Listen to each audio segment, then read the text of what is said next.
Hi hello everyone, welcome to take care of them. இன்னைக்கு நம்மளோட topic காலையில் இருந்ததுமே எல்லாருக்கும் வரக்கூடிய ஒரு விஷயம் பற்றி தான். உடனே ரொம்ப டர்ட்டியாக நினைக்காதீங்க, நான் பேச போகிறது கொட்டாவி பற்றி தான். ஹே ஸ்டாப், இது கொட்டாவியா இல்லை கெட்ட ஆவியா? இதில் நிறைய டவுட்ஸ் இருக்குப்பா. சரி, அதெல்லாம் விடுங்க.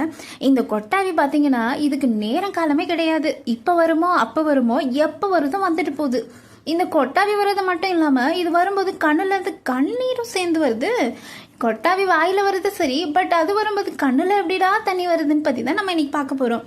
பேசிக்காக கொட்டாவி எப்போல்லாம் வருதுன்னு பார்த்தீங்கன்னா, நம்ம ரொம்ப டயர்டாக இருக்கும்போது, தூக்கம் வரும்போது, ரொம்ப போரிங்காக இருக்கும்போது, முக்கியமாக சில டைம் படிக்கும்போது கூட வரும்.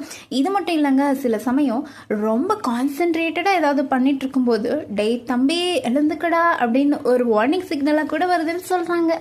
இந்த மாதிரி வாயை ஃபுல்லாக ஓப்பன் பண்ணும்போது முகத்தில் இருக்க மசில்ஸ் எல்லாம் ஸ்ட்ரெச் ஆகும்.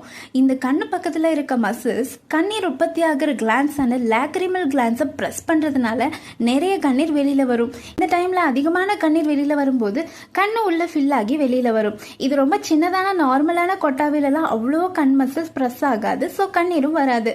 இதுவே ரொம்ப பெரிய கொட்டாவி இல்லை அடிக்கடி கொட்டாவி வந்ததுன்னா இப்படி தான் கண்ணீர் வந்துட்டே இருக்கும். என்ன பண்ணுறது, மனுஷங்களா பிறந்துட்டோம், இப்படிலாம் இருக்க தானே செய்யும் அப்படின்னு நினைக்கும் போது தான் தெரியுது, இந்த நாய்க்குட்டி பூனைக்குட்டி பசங்களுக்கு கூட இந்த ப்ராப்ளம் இருக்காம்பா.